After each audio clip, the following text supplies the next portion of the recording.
Je continue à dire Jésus revient bientôt. Quand je parle là, je suis en train de dire, je vous dis, Jésus revient bientôt. Voilà ce que dit les Écritures.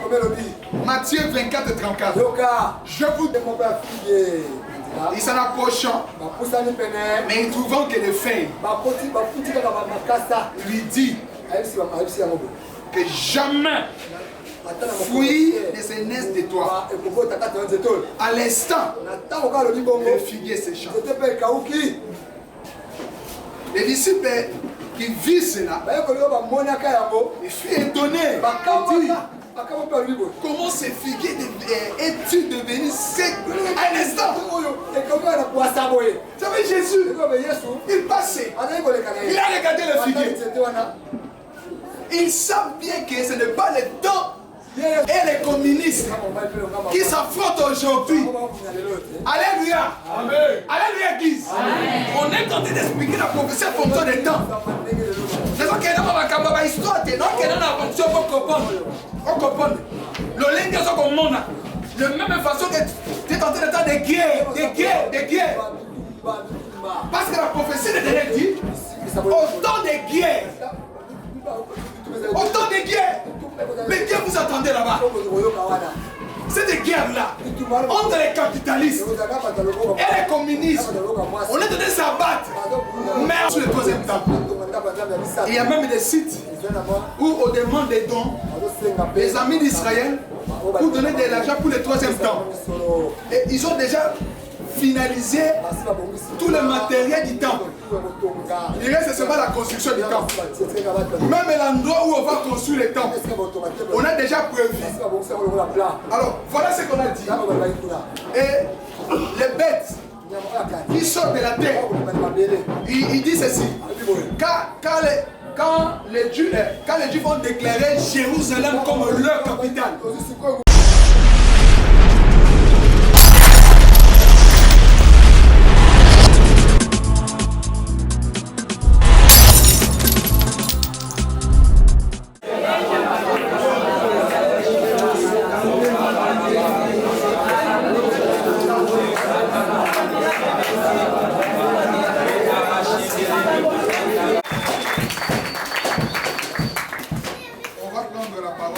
Daniel chapitre 9.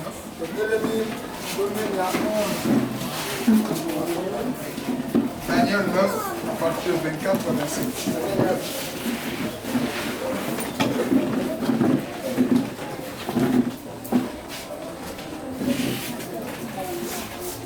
Commence par 23. Et ce verset dit ceci. Lorsque tu as commencé à prier, la parole est sortie. Et je viens pour l'annoncer. Car tu es un bien-aimé. Sois attentif à la parole et comprends la vision. 70 semaines ont été fixées sur ton peuple, sur ta ville sainte, pour faire cesser la transgression, mettre fin au péché, esprit d'iniquité, amener la justice éternelle, pour sceller la vision et les prophètes, et pour oindre les saints des saints. Sache-les donc et comprends. Depuis le moment où la parole a annoncé que Jérusalem serait rebâtie, jusqu'au ouest, conducteur, il y a 7 semaines, 62 semaines,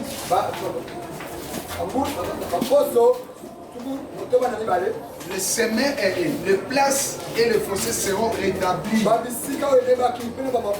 Mais en temps fâcheux, après les 62 semaines, un ouin sera retranché. Il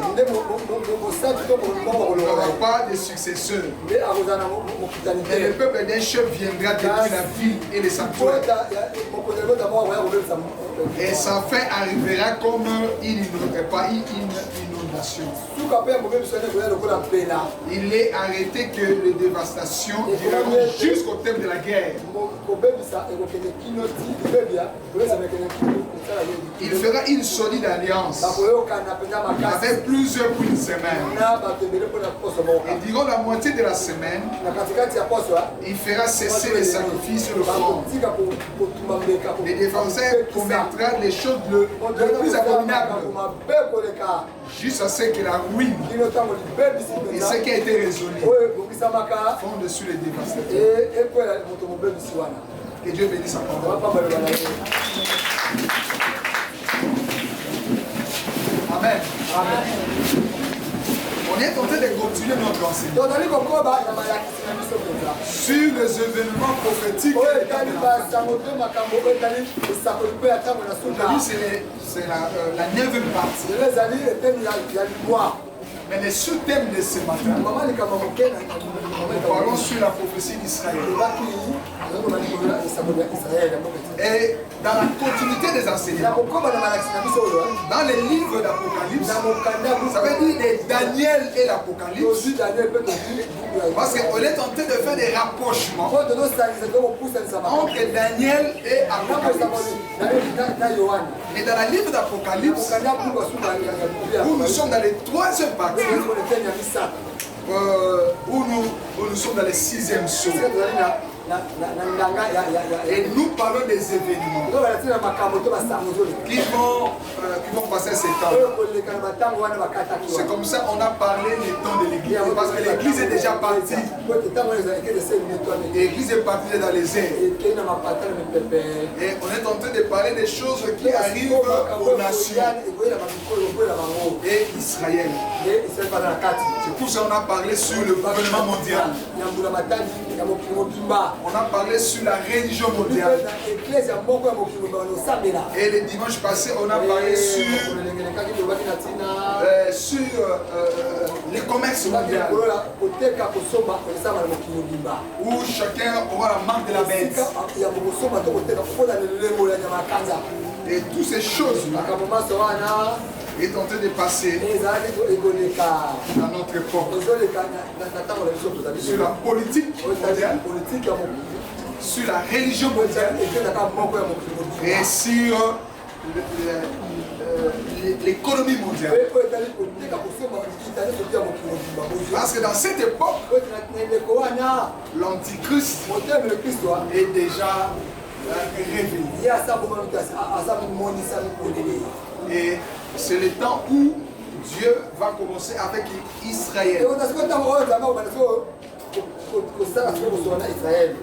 Et les chrétiens qui étaient restés, on a vu dans les 5e saut, comment ils seront persécutés. Ils passeront les temps difficiles. Mais aujourd'hui, je parle plus sur Israël. Parce que dans la marche prophétique, nos regards sur le plan prophétique, nous regardons l'Église, nous regardons les nations et nous regardons Israël. Parce qu'Israël, c'est notre hologe. C'est notre hologe. Alors, on va aller en profondeur pour comprendre les réalités prophétiques que Dieu va nous montrer comme des signes à travers Israël. Mais dans Daniel ici, nous venons de lire Daniel chapitre 9. Dans le chapitre 9, Dieu parle des 7 semaines de Daniel. Dans les 7 semaines de Daniel, il y a 77 semaines de Daniel. Vous qui vous écrivez, c'est divisé en 3 parties. Le premier partie concerne le premier semaine. Amen. Amen. Le premier semaine concerne le premier semaine concerne la restauration de Jérusalem. Depuis ils ont quitté Israël pour aller en Babylone, on a dit il y aura 7 semaines. Or, une semaine sur le plan prophétique, ça veut dire 7 ans. Et quand on prend les 7 semaines de première partie, fois 7 ans, donc Israël avait fait 49 ans. Et après 49 ans, que Dieu a poussé les rois syriens pour se permettre de retourner pour rétablir la vie de Jérusalem, construire la vie de Jérusalem. Et les deuxièmes parties de cette semaine de Daniel, ça concerne les 70 semaines. Voilà ce qu'il dit le verset 25. Sache-les donc et comprends. Depuis le moment où la parole annonçait que Jérusalem serait rebâtie. Donc, au conducteur, il y a 7 semaines.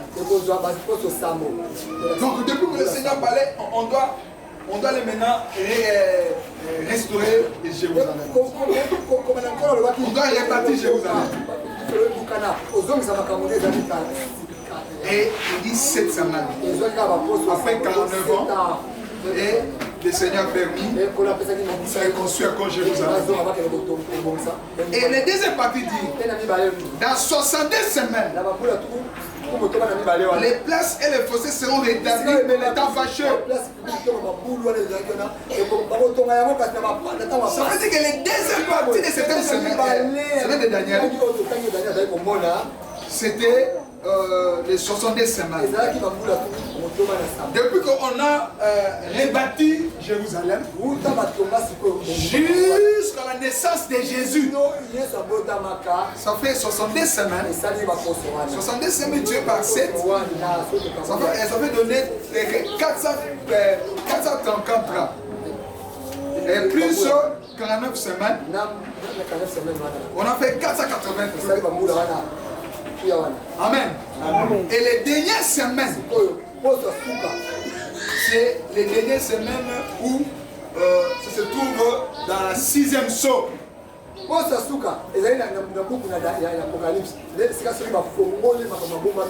Parce que dans les deuxièmes parties, depuis on a rebâti Jérusalem jusqu'à la naissance de Jésus. Et on a retranché. Et le Seigneur a arrêté l'histoire d'Israël. Mais dans le calendrier de Dieu, par rapport aux marches des enfants d'Israël, l'église n'était pas là. L'église, c'est une parenthèse. L'histoire de l'église, c'est un mystère caché. C'est pour cela qu'apôtre Paul disait le mystère caché, tout le temps, tous les âges, mais révélé au sein. Dans le parcours d'Israël, Dieu n'avait pas mis l'espace de l'église. Quand les prophètes parlaient, ils ne voyaient pas l'église. Ils voyaient la marche d'Israël. C'est pour cela, quand le Seigneur a retranché, il a commencé l'histoire de l'église. Amen. Mais maintenant, quand l'église sera enlevée, le Seigneur va récupérer les dernières semaines. Une semaine qui reste. Mais une semaine qui reste, qui sera pendant 7 ans. Où Dieu va maintenant marcher avec Israël. Et il y aura des événements et qui va se passer en Israël. C'est pour cela ce matin, je suis venu parler d'Israël. Je suis venu pour que tu puisses aussi ouvrir tes yeux spirituels par rapport de notre préparation spirituelle à la rencontre de notre époux qui est le Seigneur Jésus. Dans les airs, comment nous devons se préparer? Nous devons se protéger.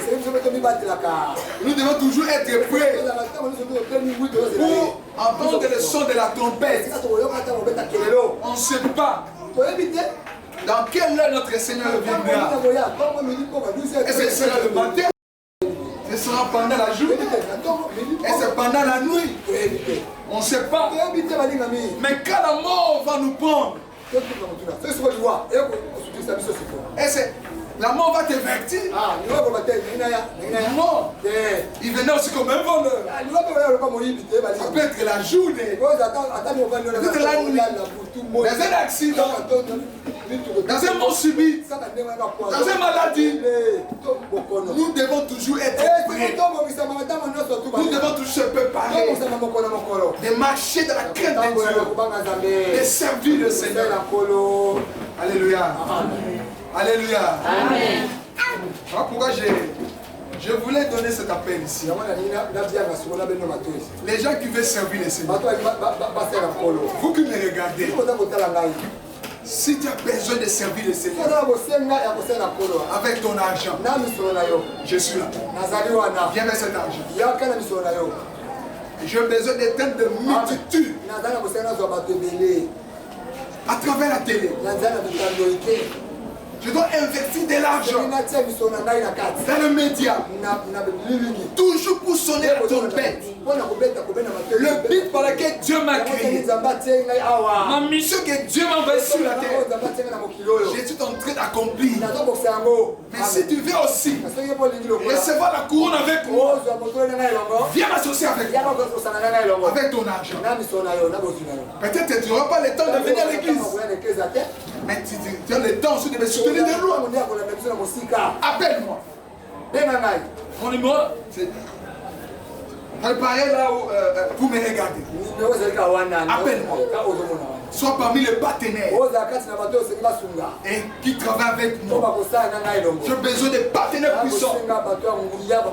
Des partenaires puissants qui vont me soutenir cette vision. Et soutenir ce message ou de sonner la trompette pour l'église, de préparer l'église, parce que Jésus-Christ est là. Les signes de son avènement, ça se voit l'ennemi. Les signes est tellement clairs, mes frères. Le Seigneur est en train d'avertir tout le monde de plusieurs manières. Même dans les visions, dans les sons. Il y a des gens qui même, le Seigneur l'a pris, il s'est retourné pour toujours avertir l'église. Le Seigneur est en train d'utiliser les serviteurs de Dieu à travers le monde. Il prêche la parole pour avertir, pour préparer l'église. Et nous sommes là. Nous avons besoin de votre soutien. Amen. Notre chaîne de télévision va aller à travers le monde. Nous avons besoin de partenaires. Donc soutenir pour que nous payions de l'argent à travers les satellites. On nous suit dans les quatre coins du monde. J'ai besoin de ces gens-là. Et si tu es la première personne, mon Dieu va te bénir. Alléluia. Est-ce que tu peux acclamer le Seigneur?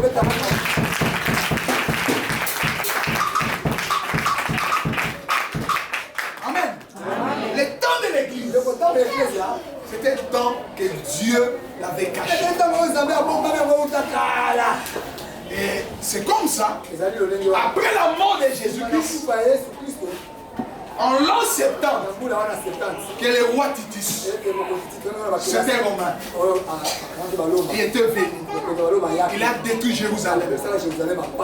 C'est pour cela la prophétie dit, après les 70 semaines, un roi sera retranché dans des temps fâcheux. Et le peuple juif était dispersé. Les territoires et resté aux Philistins, qui sont venus aujourd'hui, les Palestiniens. Les Philistins sont les descendants des Palestiniens. Qui est en train de mettre des coques à jambes contre le peuple de Dieu. Je vais dire, les Philistins modernes. Nous parlons au temps où nous sommes. Alléluia. Nous parlons des langages d'aujourd'hui. Les langages d'aujourd'hui ne sont pas les Philistins. Mais les langages d'aujourd'hui, ce sont les Palestiniens. Même leurs villes sont devenues modernes. Amen. Alléluia. Amen. Et la Bible dit, quand un jour, Jésus-Christ, entendu le passage avec les disciples. On peut lire ça. Matthieu 21.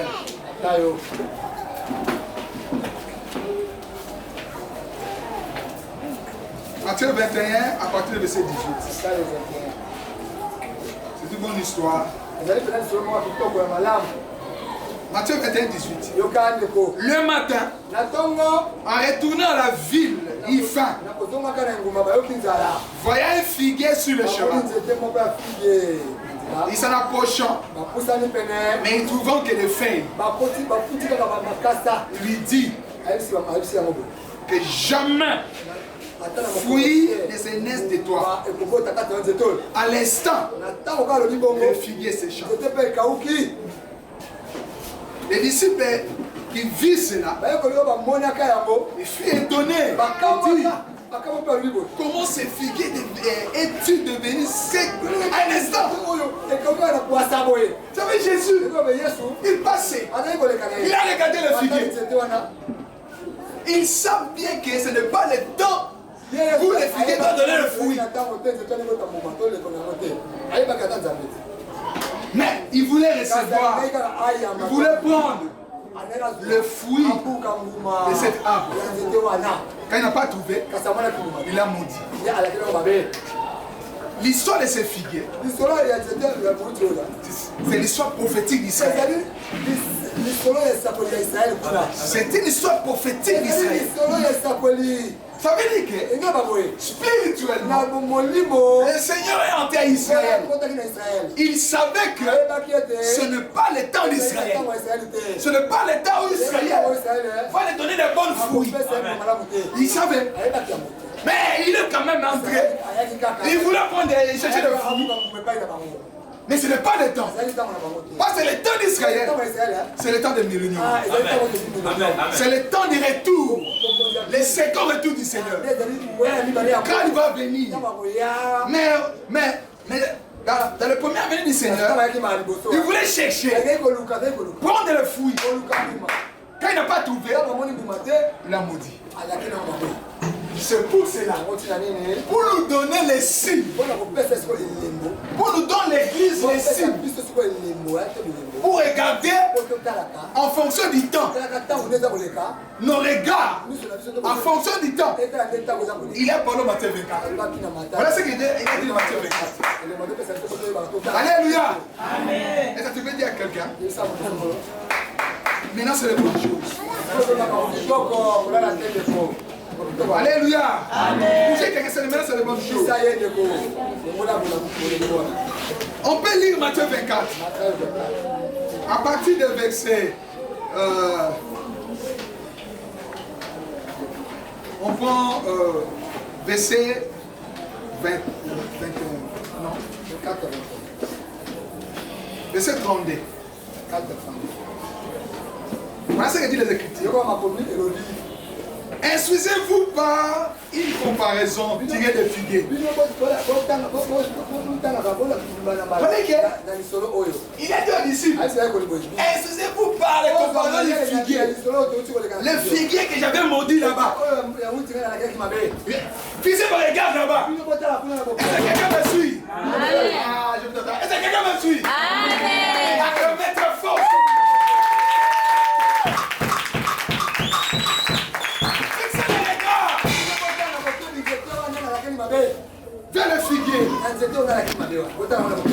Excusez-vous pas, il comparaison de figuier.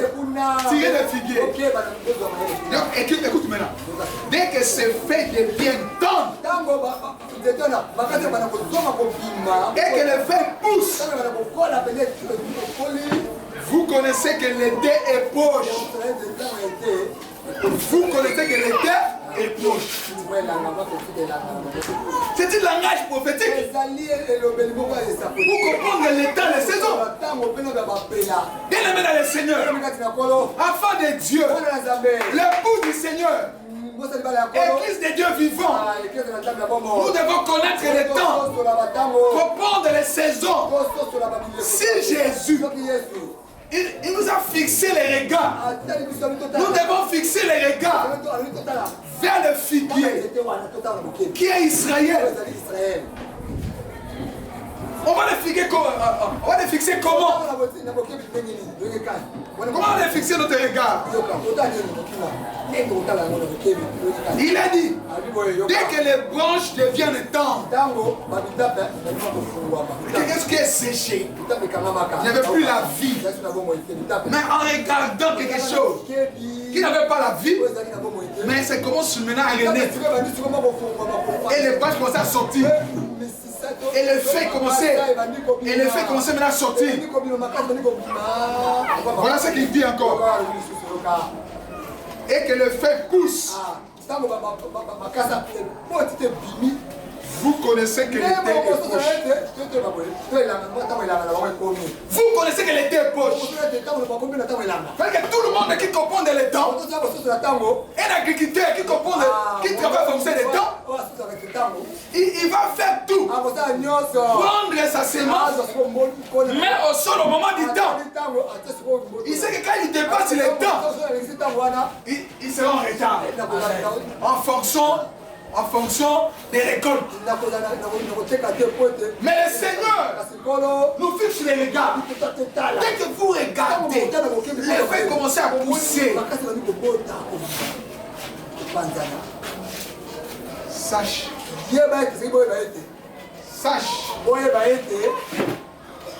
L'été proche. L'église. Vous devez comprendre déjà que quand le Seigneur a dispersé Israël dans l'an 70, l'histoire des Juifs, ils étaient tous éparpillés à travers le monde.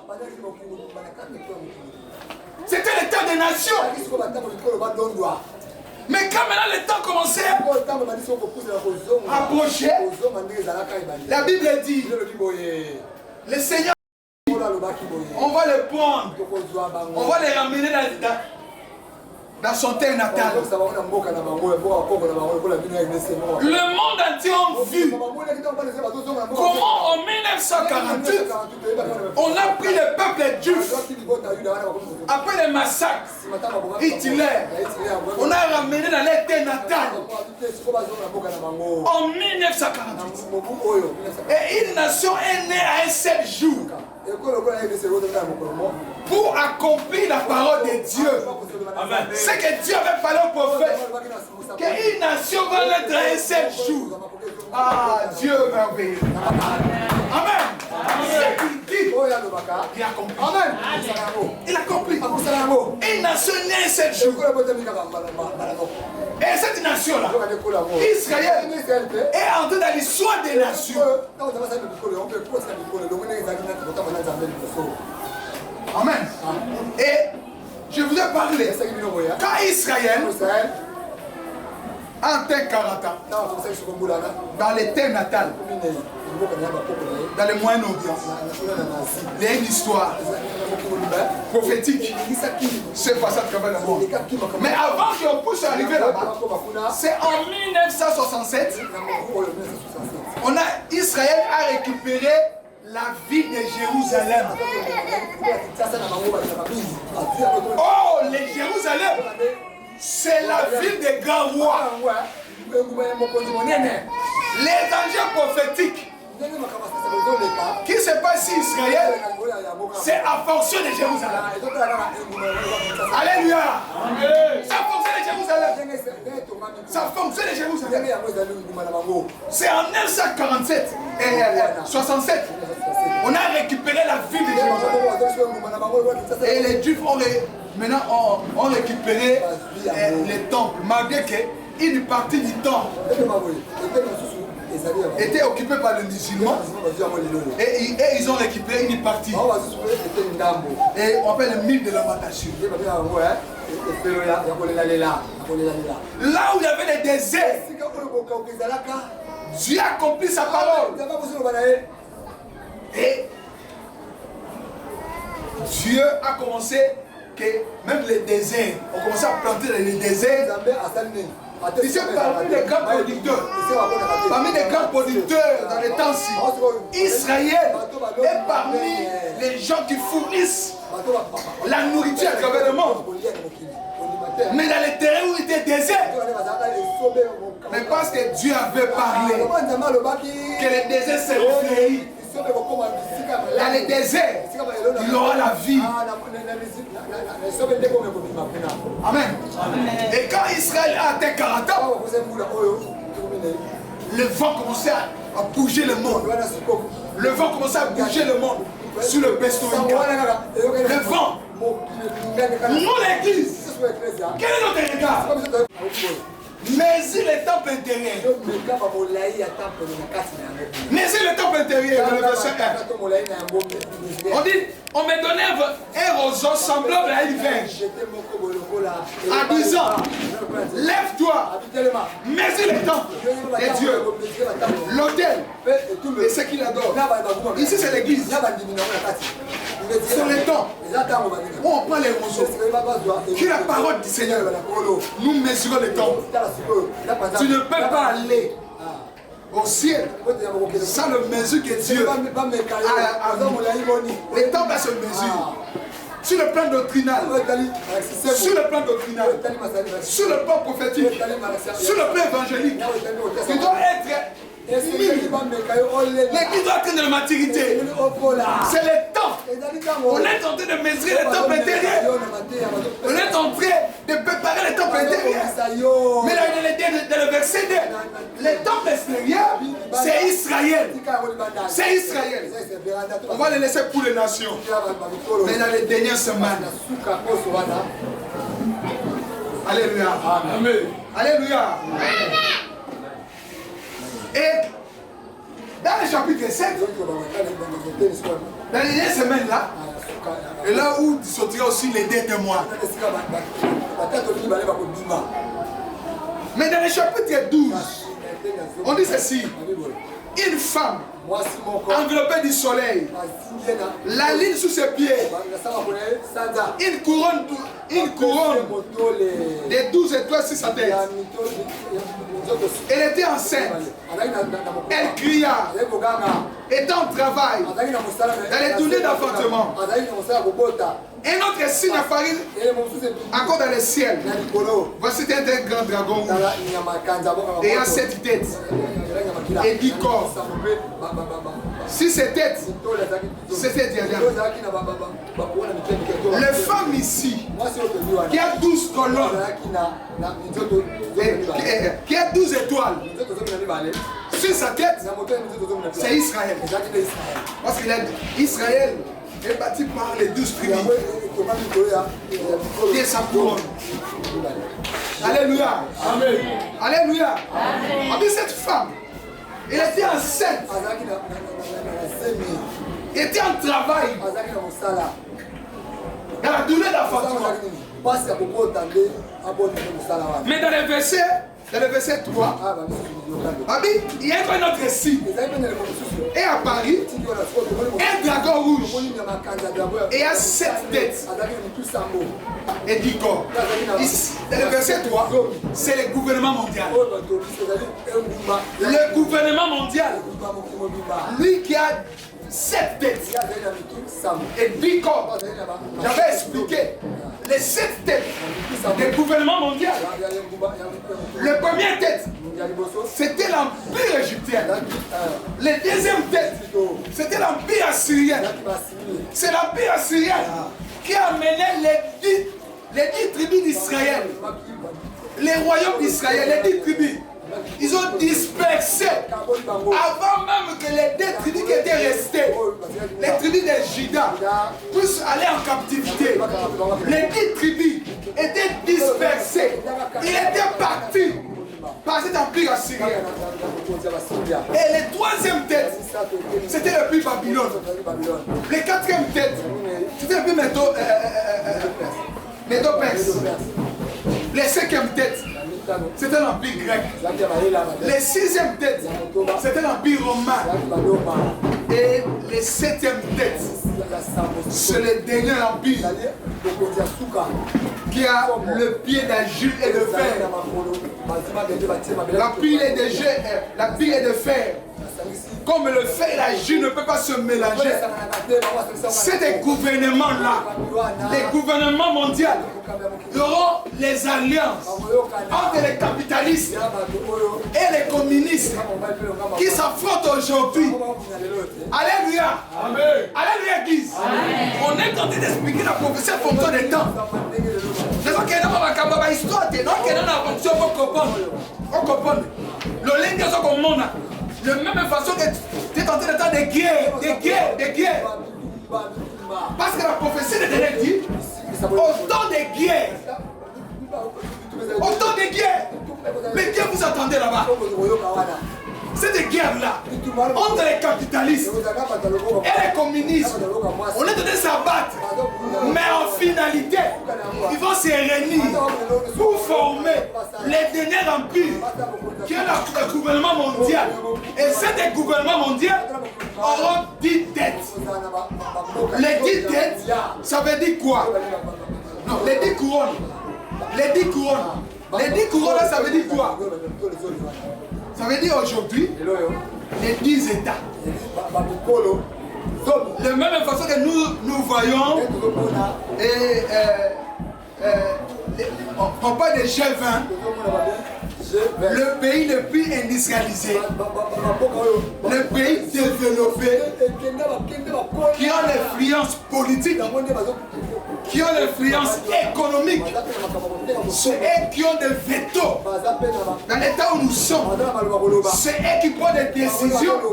Ils se réunissent entre eux pour prendre des décisions. On a même suivi quand les G20 ont réuni, ils ont condamné la Russie parce qu'il a annexé le parti là de l'Ukraine. On a parlé des G20. C'est pas toutes les nations. Mais il y a au moment opportun, quand les gouvernements mondiaux seront formés par des alliances, les fers et l'argile, les pays communistes, le pays capitaliste, qui a des fillons de séments, ils vont se réunir ensemble. Quand tu as vu qu'on est laissé là, crise eza makasi na mokili toyokana po tobongisa mokili na biso. Ils vont se réunir, les 10 gouvernements. C'est pour cela on dit, parmi ces 10, les 10 États là, les 10 rois là, 3 seront tombés. Pourquoi? Parce que les communistes et les capitalistes vont s'affronter même s'ils sont là ensemble, ils ne seront pas ensemble. Ils vont s'affronter. Mais maintenant, quand il faut donner le pouvoir à la bête pour mettre son autorité, il va écraser 3 rois. Il va écraser 3 rois. C'est comme ça. Cette bête-là, qui a 7 têtes et 10 corps, qui a le pouvoir du dragon, il va poursuivre cette femme qui est Israël dans les dernières semaines. Est-ce que quelqu'un m'attend? C'est quelqu'un m'attend? Tu as bien compris? Tu as bien compris l'interprétation du chapitre 12 de cette femme qui est Israël. Alléluia. Alors pour conclure, Bien aimé dans le Seigneur. Israël, c'est notre horloge. Nous devons regarder Israël. Vois ce qui se passe là. Parmi les événements,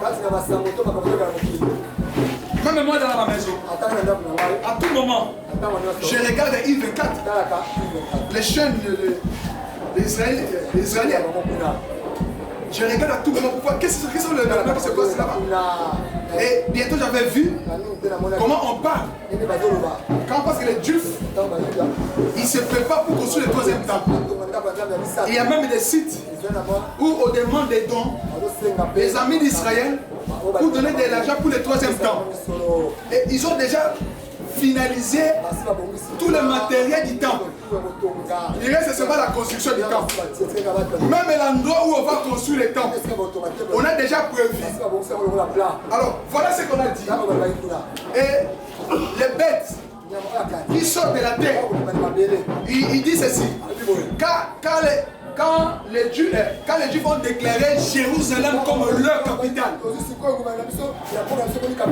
États-Unis a accepté que Jérusalem est capitale. Il s'est déplacé l'ambassade à Tel Aviv et a mené son ambassade à Jérusalem. Il y avait des gens qui ont parlé. Ils ont parlé ceci. C'était la semaine passée. On a dit que la ville de Jérusalem, c'était une ville encore sous le contrôle du comité international. On ne peut rien faire sans l'accord du comité international. Ça veut dire que pour construire le troisième temps, les façons dont les Juifs se préparent aujourd'hui, ils ne peuvent pas le faire. Il faut que le comité international donne l'autorisation pour construire les temples. Parce que s'ils construisent les temples, les Arabes, il y aura une tension, il y aura des guerres dans cette partie-là. C'est comme ça, on ne peut rien faire sans l'autorisation. Les comités internationaux. Les anciens prophétiques, les temps de la fin, nous devons fixer les regards sur Israël, sur Jérusalem, la vie des grands rois. On a montré, je crois, j'avais regardé, je crois, jeudi. On a montré comment l'armée israélienne prépare déjà la guerre qui va se passer au nom d'Israël. Or, nous connaissons que la troisième guerre mondiale, la guerre qui va se passer, les guerres nous attendons aujourd'hui, ça va se passer au nom d'Israël. Or, dans le nom d'Israël, il y a la Syrie, il y a l'Iran, il y a la Turquie, et tous ces pays-là, les Liban, ce sont des pays qui sont hostiles à Israël. Et ils préparent la guerre en fonction de quoi? En fonction des enjeux que Hezbollah, qui sont au Liban, ils ne se préparent pour attaquer Israël. Alors, ils montrent comment l'armée israélienne se prépare en fonction des guerres. Il parle ouvertement. Il y a une guerre qui va se produire. Quand on va nous attaquer, ils vont nous trouver déjà prêts. Ils ont en train de travailler en fonction de comment ils avaient gagné les guerres de 6 jours. Moi, étant que serviteur de Dieu, quand je regarde toutes ces choses, je dis merci Seigneur. Voilà les signes. Voilà les signes qui nous montrent qu'Israël se prépare. Et l'Église aussi doit se préparer. Parce que ces choses-là, quand on va commencer à arriver, la paix dit lever la tête. Le Fils de l'homme est à la porte. Alléluia. Jérusalem, le ville des grands rois. Le Seigneur va arriver bientôt. Maintenant, je parle à nous, les chrétiens. Je parle à l'église. Bien aimé dans le Seigneur. Nous devons craindre Dieu. Nous devons servir le Seigneur. Sors dans cette déception. Ton horloge, ce n'est pas votre portable. Quand tu réveilles le matin, la première chose, tu n'as même pas parlé à Dieu. Tu ouvres ton téléphone pour voir quel sont les messages on a injectés dans Facebook. Et tu commences à regarder et pour commencer à commenter. Non. La première chose, quand tu réveilles le matin, remercie d'abord Dieu. Prie le Seigneur. La deuxième chose, étant qu'un enfant de Dieu, qui a les regards prophétiques, ouvre la télé, parcours tous les chaînes. Parcours toutes les chaînes d'intégration. Regarde à toutes ces chaînes-là. Quelles sont les informations? Quelles sont les informations que le Seigneur est en train de nous montrer à travers toutes ces choses? Et tu regardes en fonction du retour du Seigneur. Maman, avant de sortir, tu as déjà des regards, tu as déjà des pensées dans l'information qui se passe à travers le monde. Et tu remercies le Seigneur. Et quand tu sors dans ta bouche de la parole, tu partages les uns les autres dans ton travail. Et Dieu, maintenant tu prends ton portable, tu peux écrire un message prophétique. Tu peux envoyer à tes amis. Tu peux envoyer à tes amis. Édifier les autres. Voilà ce que le Seigneur veut de nous.